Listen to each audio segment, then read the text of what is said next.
Do you mind if I vape during this? Oh no, that's perfect. Thank you. Right.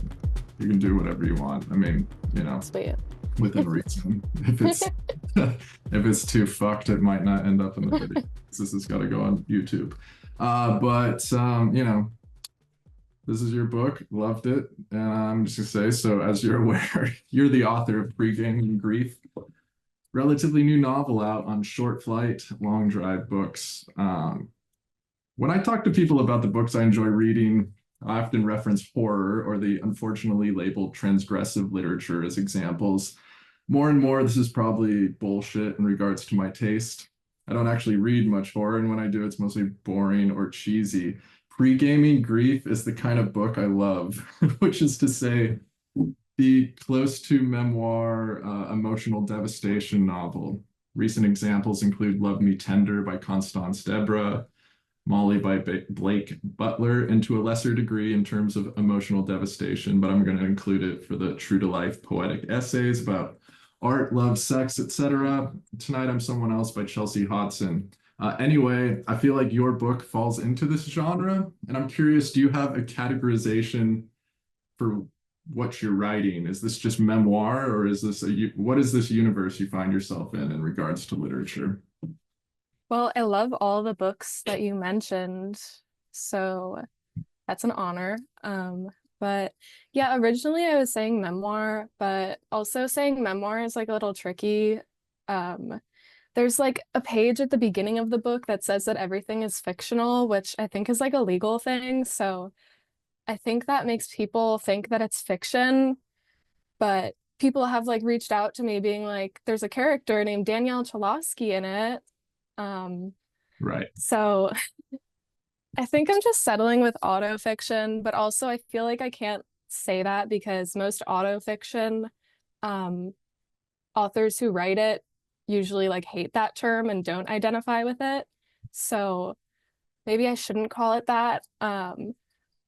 But I mean, it's cliche, but like I don't really care what it's categorized as. People have said it's like my diary, and I'm like, yeah, that I love Anais Nin, and she's a big influence for it. So it like kind of basically is a diary. Okay, I Because mean, that's fair. yeah, I mean, when I was writing it, like it was basically just I was like living my life and then writing down all the details from my life as it was happening.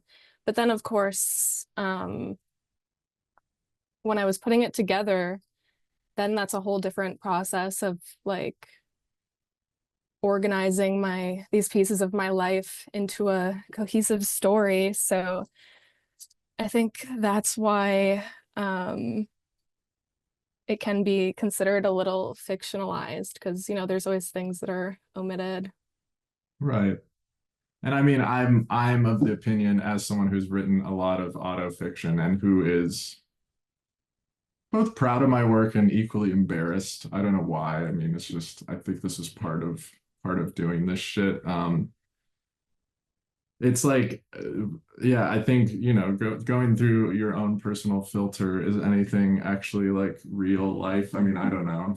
It's my experience of this, but then filtered through aesthetics and then filtered through, like you're saying, what you omit or don't omit or whatever. So I don't know. That's Yeah, fair.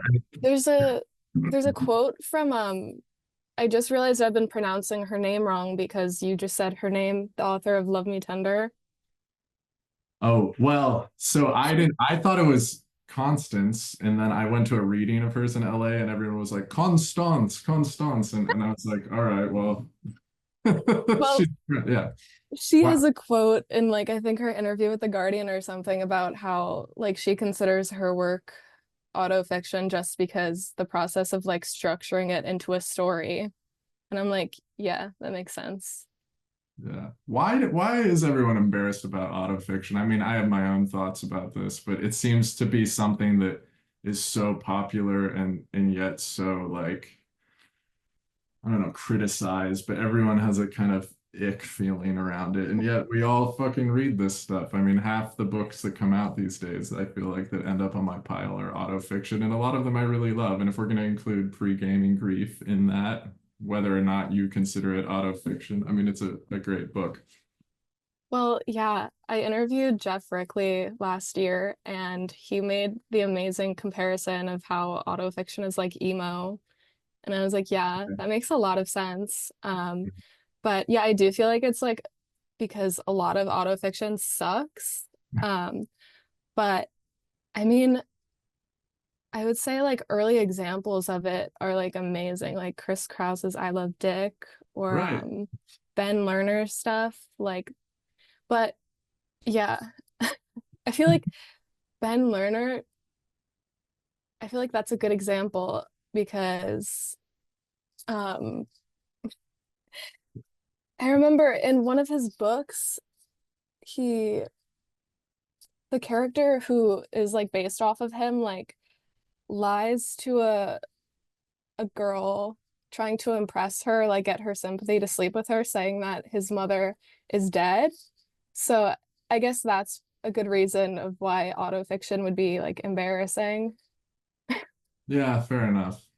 Okay. Well, I'm gonna ask you really quick because I think I first heard about you because you did some editing work for amphetamine sulfate, right?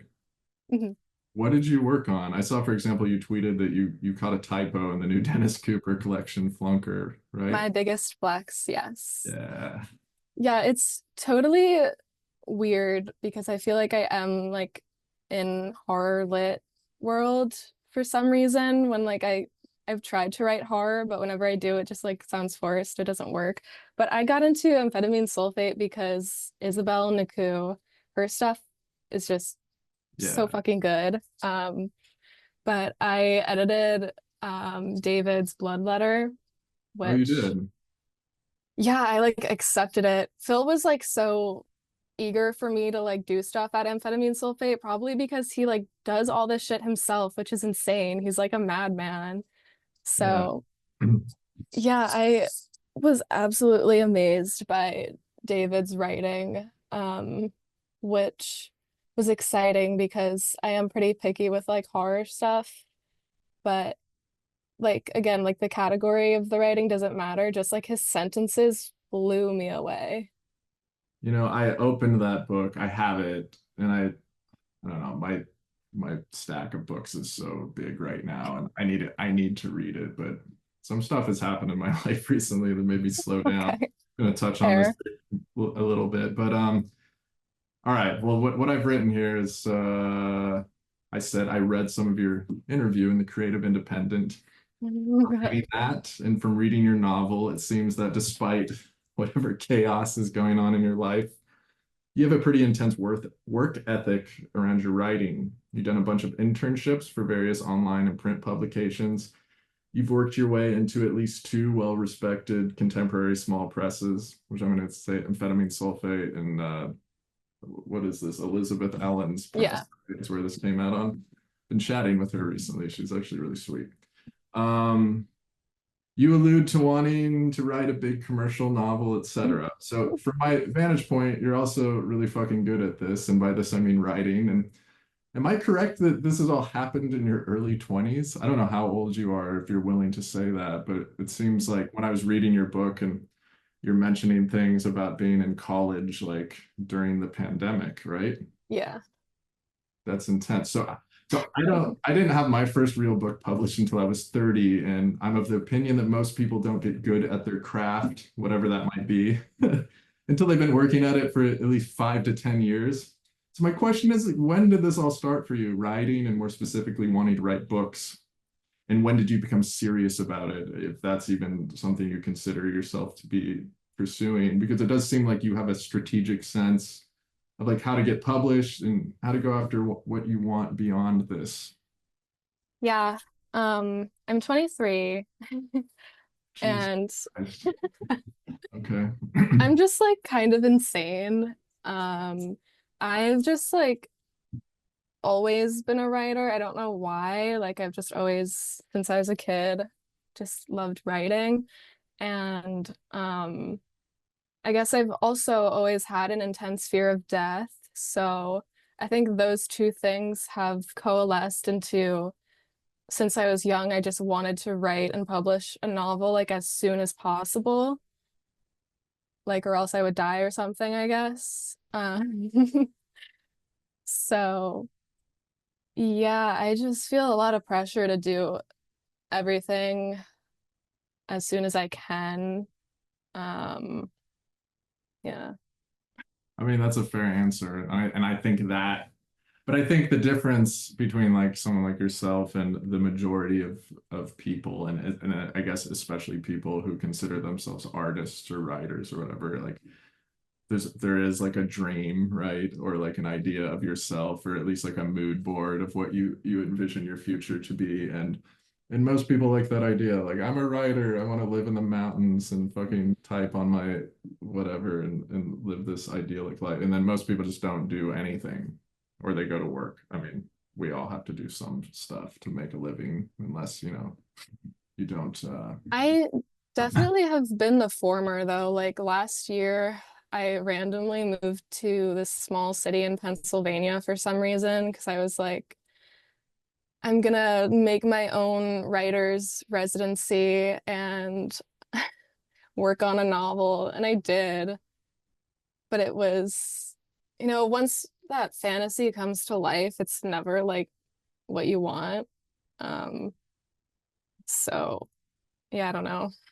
Yeah, I talked to El Nash a while ago about this, and I don't know. I mean, this may just because this is how my life is right now, but I almost feel like you should be, or you almost have to be, like doing other things. Like if you only write, like what the fuck do you have to say? You sort of just like live in it's like academics or something, right?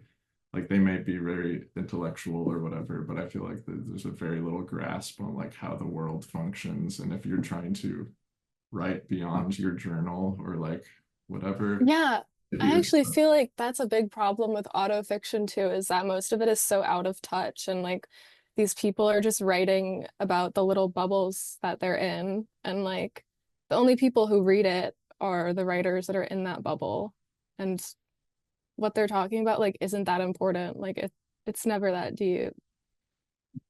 I mean, I still feel like I exist in that a little bit. I mean, not Yeah, we have to.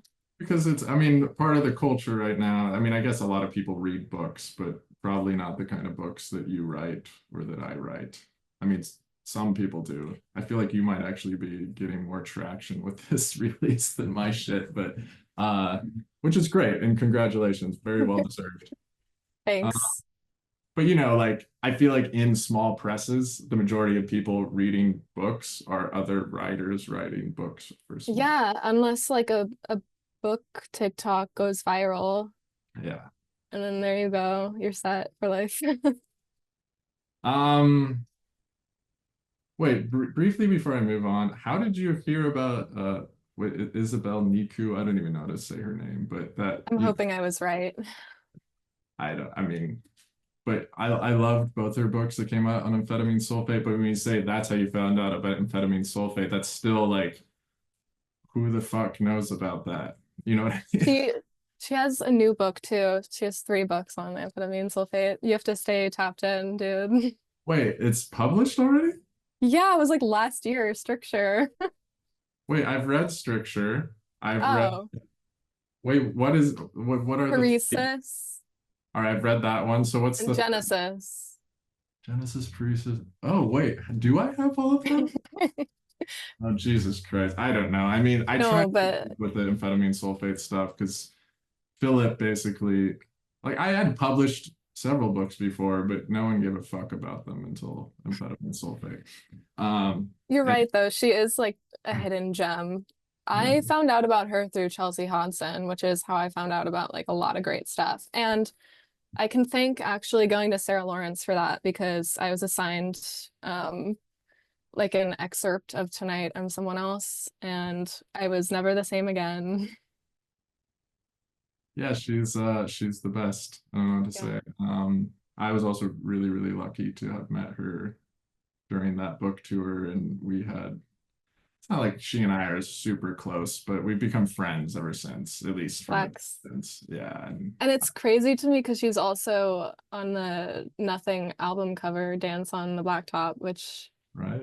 one of the best shoegaze albums. Love it. I'm actually not familiar with the music. I just know the cover. I'm sorry. I see a It's lot of so shit good. about music. I think we have a little bit of different taste, but that's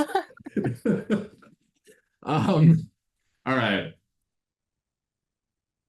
Again, I don't know because I don't have a lot of reference points and I'm lazy, so I just mostly read your book and your creative independent interview. But you mentioned something you heard in that interview, and I've heard this too, though it sounds like neither of us know who to attribute it to. The gist of the idea is that every novelist spends their life writing the same book over and over. And in regards to my own writing, I recently put out a collection that explicitly deals with this concept, meaning I recognize some patterns in my work and how they affected my life and thoughts in profound ways. In short, a lot of my writing has been kind of a self-destructive autofiction, often having to do with my past and sex work.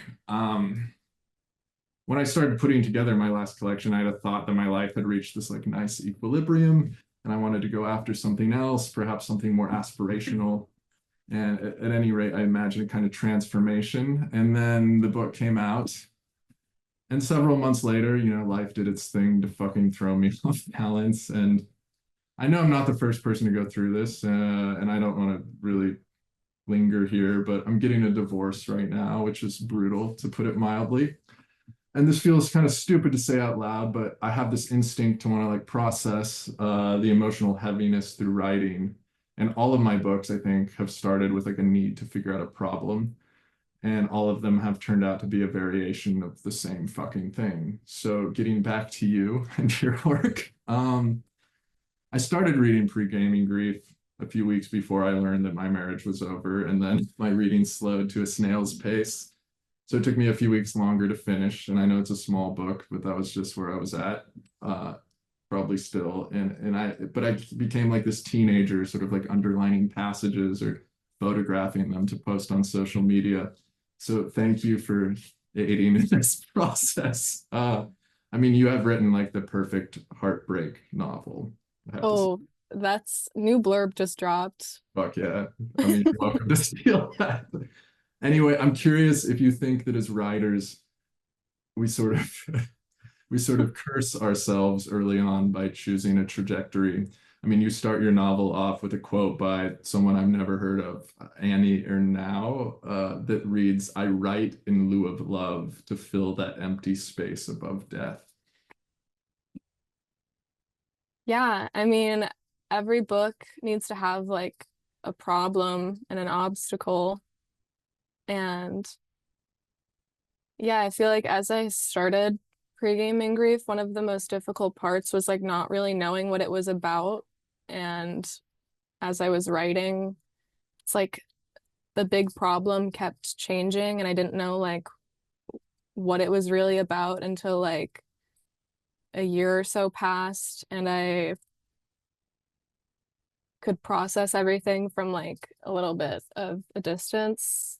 Um, but yeah, I mean, we do curse ourselves, and it does feel like every time I write something, I realize like I've already dealt with this subject before. I already came to the conclusion, but like we never learn because these problems aren't like able to be solved. Stuff about like love and self-destruction, like it's just gonna keep happening. Well, fuck. I mean, yeah, I'm not coming to you for advice, obviously. Are you working on, I assume you're, given what you've said earlier, you must be writing a book at the moment, and I don't need to press on what it's about, but No, yeah, I have a bunch of projects. I mean, I have two finished commercial novels that I'm trying to sell for $300,000.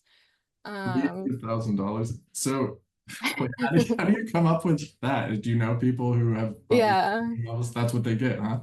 apparently, and I'm hoping that's real because that's what I've been thinking for the past like year or so. But I Fuck. am also working on a Pre-Gaming Grief sequel. Um, So yeah, I don't know. Pre-gaming grief is weird because at that time I thought that I was very picky with love and like romantic partners. But since then I've like fallen in love like a few times and it's nice because it feels lower stakes now. Like I'm not as insane as I was, I think, fingers crossed. But this sequel that I'm working on is like three different parts about three different guys that I've met since. So I'm working on that. How, okay, I mean, this may be too personal. I actually want to ask this question to Dennis Cooper, if I can get him on here.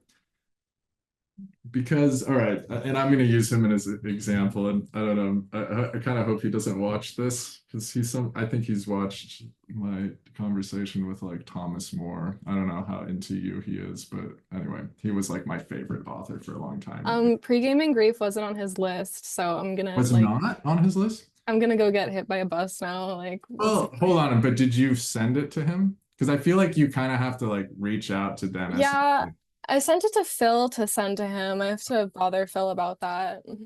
Yeah, I should be like, Phil, what's up? What the fuck? Wait, what is my question? Oh, okay. So because as someone, whether you're writing memoir or autofiction, you're writing explicitly about your love, sex, very intimate details, both about yourself and other people. Um, and then, we go out and we form new relationships with people who I would assume know what you do as a writer. Um, and does this interfere in your life? Like I'm very curious about Dennis, for example. It's like 5 books that are loosely about someone he loved as a child and basically has never Yeah. gotten over. And I imagine that has to get in the way of forming new relationships. And I don't, in the same way, like I feel hesitant to discuss the complications of things like that in my own relationships. You don't really have to give me a direct answer here, but No, yeah. uh, I I don't mean, know. I feel like it's complicated. I feel like I'm lucky with the people I meet. They're pretty okay with it. And I've heard horror stories of like men being really sensitive about my friends who are writers writing about them. But actually the you in Pregaming Grief Yeah. texted me the other day. Okay. Right. And we hadn't talked in like a year or two. We're very like distant exes because of how intense we are. We were, oh God. Right. And he has like a new girlfriend now, so he was just like thanking me for writing about our relationship He and did. like yeah, he was like a very like sensitive guy who like romanticizes kind of everything. So I think that's why he was okay with it. So yeah, sometimes they're just like flattered, even if the writing is like intense. But Interesting. then the Andrew in Pre-gaming Grief, I remember he told me it was okay to write about him as long as there were like no names or like Sure. identifying details. And I was like, perfect. Um, but in my sequel, there is um my ex from last year, he would actually read the stuff I was writing about him, like as I was posting it, like on my blog, which I didn't expect him to do that, but he did. And he like was cool with it, but I don't know. He might just be like a people pleaser and like didn't want to upset me. He said I could use his first name too, and I was like, thank you. Um, but yeah. Well, I will share this one experience, and I don't think any of this has really come to fruition, but so I wrote in my early 30s or published in my early 30s, kind of like a memoir of my time in the adult industry. And, I wrote about all my relationships and changed everyone's name. And part of me was like, especially with some of the earlier relationships, like these fucking bitches don't read books, period. But I had at least one relationship that I still, it's not like I'm close with my ex, but I still look back on it fondly. Like most of my relationships end in kind of like scorched earth, like we will never speak again type of situations. But with her, it's not like that. And um, it's not like I reached out to her to ask for permission or even to say that this was coming out. But through the world, she obviously realized the book was in the world. And so several years ago, she Facebook messages me and is like, "Do you want to jump on a call at some point?" Like we hadn't seen each other in a couple of years, and she says in the message, I've decided to write a book, and I want to talk to you about what I'm allowed to say." And I was like, it's like Wow. a karmic loop or something. Like I can't say shit, obviously, but also like fuck. So we got on the call, and I don't know. She wanted to do this weird like fantasy thing where like I was like a, a demon or something. And I have no idea if she's writing this still or plans to put it out or just gave up. But I I found, mean, yeah, that must be nice to know how it feels now. yeah. I don't know if that's nice. I mean, the weird thing though, because when I talked to her about it, I said, I can't with any good conscience be like, you should do this. Like I've written about you. I don't know if you read it. And she's like, I can't. She told me like it would be too painful or something. So, but I don't, she doesn't even know what the fuck is in there.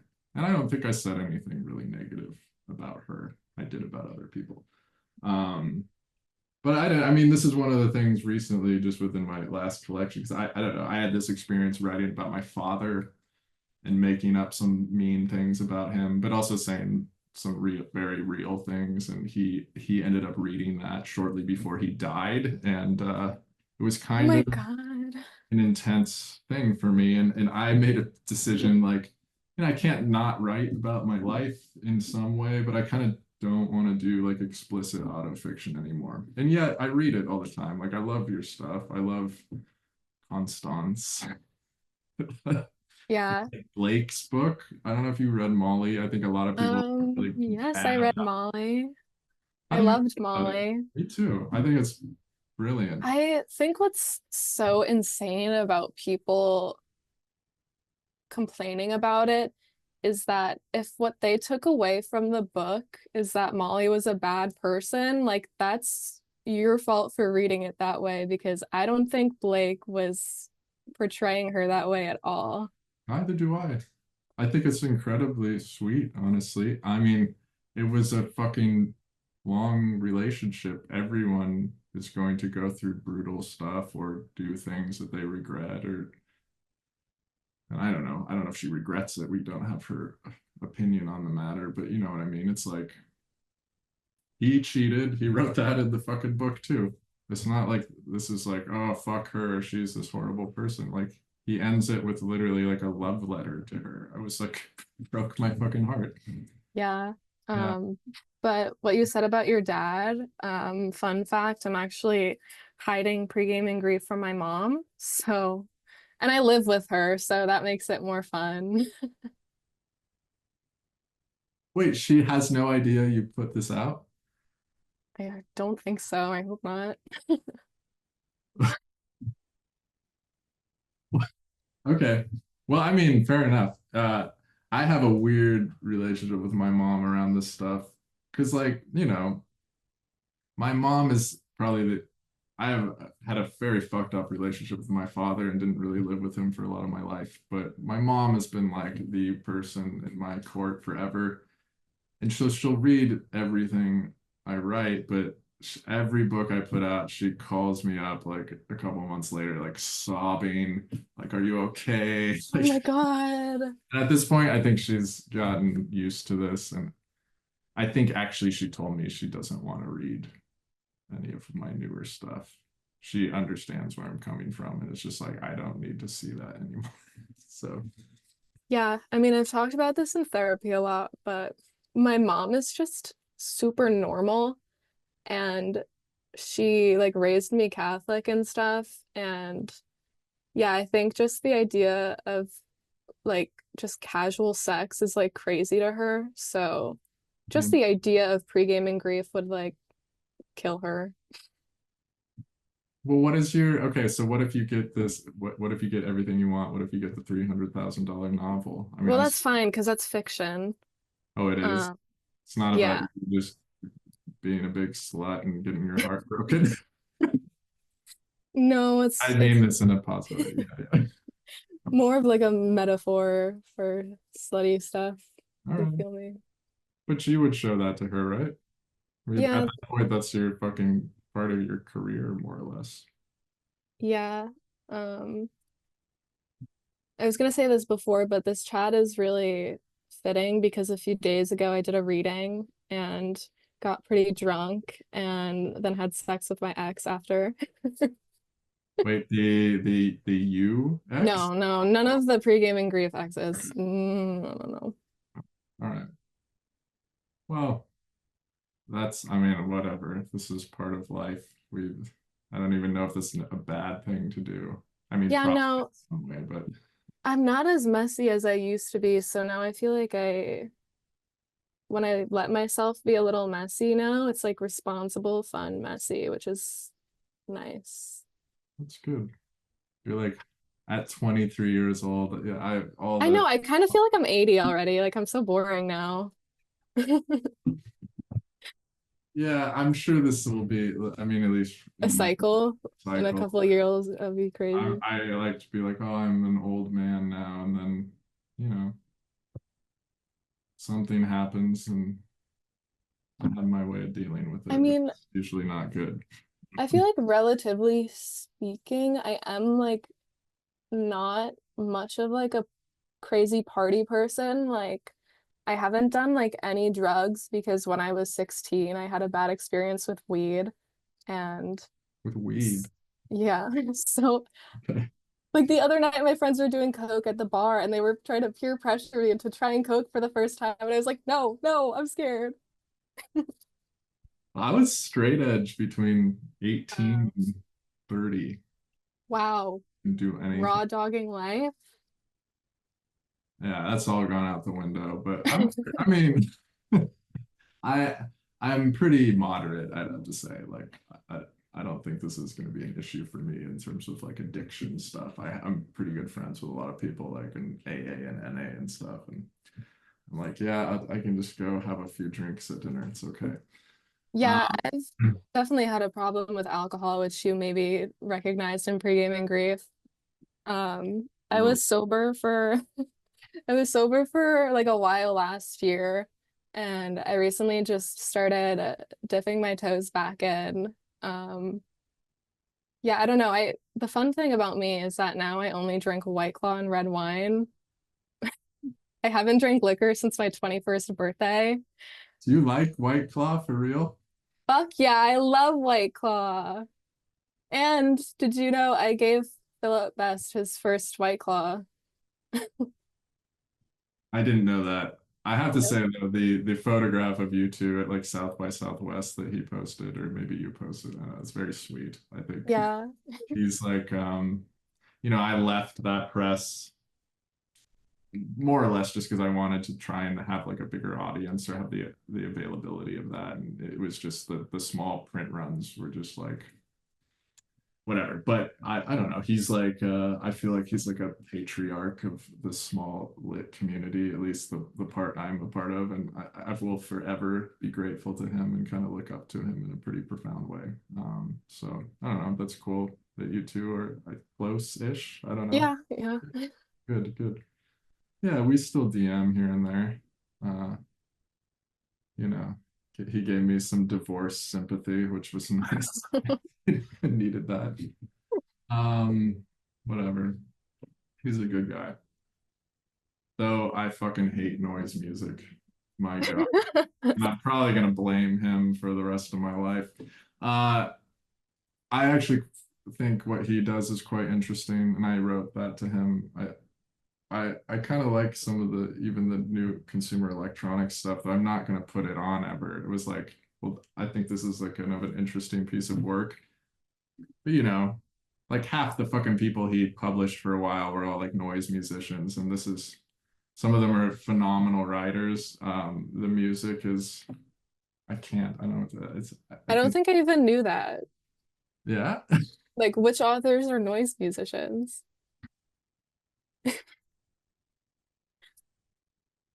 I don't want to say negative things about people, so I'm not going to tell you. Fair, fair. Okay. No, Uh, but yeah. I don't know shit about like White House and stuff. Like I didn't until like I looked into it. But I do have an ex who is like a White House fan in like middle school or something. So I yeah. have really weird taste in men. Yeah, I don't know. I mean, but you like what, like indie rock, shoegaze stuff, a lot of that shit. Yeah, you Yeah. hate it. I mean, not all of it. Of course, this was around me when I was growing up, and like some songs I'm into, but like no, I bet also I don't know what to say because like I liked hardcore and metal and stuff like that, and I like hardcore. yeah, but that's all fucking embarrassing too. And it's Yeah. now I was talking with Christopher Norris, you might be familiar with, and we are just like, yeah, this is embarrassing. All these fucking 45-year-old, 50-year-old dudes like going back on reunion tours, like the middle age, like midlife crisis hardcore tours, like so fucking embarrassing. The gentle way to age obviously is just to become like a small press writer. True. Yeah, I actually proofread The Holy Day, Oh no um, shit. which You was have your hard. fucking hands in everything. That shit was hard. Can you imagine proofreading The Holy No, Day? I would not do it. I It would was give up. not easy. What are you supposed to even do? Because it's like this is like these are like stylistic choices that are against Yeah, all whatever, like the rules of writing. You know what I mean? yeah, it was not easy. Wait, so wait, you got into that too? Was you working with Rose Books? So your It amphetamines? was just like a freelance thing. Oh, okay, okay. Did Chelsea hire you or Chris? Yeah, Chelsea. Okay, Chelsea. Well, you should get your $300,000 I novel. know, right? Yeah. Well, okay, we have like 2 minutes left. Do you want to plug anything? Say any last words? I mean, Well, obviously buy the book. Everyone buy it for Gaming Grief. It's well, really, speaking of the $300,000, like, where are all the agents begging to work with me? I don't know. Like, I'm They're waiting. watching this. I'm gonna promise you they're not gonna watch this, but well, maybe, I don't know. It's Maybe actually a terrible experience, querying agents. It's like degrading. I agree. I've had zero success. So I wish you the best here. I'll probably try Thank it you. again, but yeah, it sucks. What is, in your words, what's so bad about it in a minute or less? I'm amazing. Why am I begging people to work with me and why are they ignoring me? Like, are you dumb? Well, yeah, I don't know what to say. They probably, the answer is probably, they probably are dumb. Thank Uh, you. okay, well, thank you for chatting with me. I'm just gonna cut this off at a nice like goodbye. Okay. You're great. And I'll Thanks have for you having me. the next week or two. Yeah. I'm honored. Well, thank you. All right, have a great day. See you online. Okay, bye.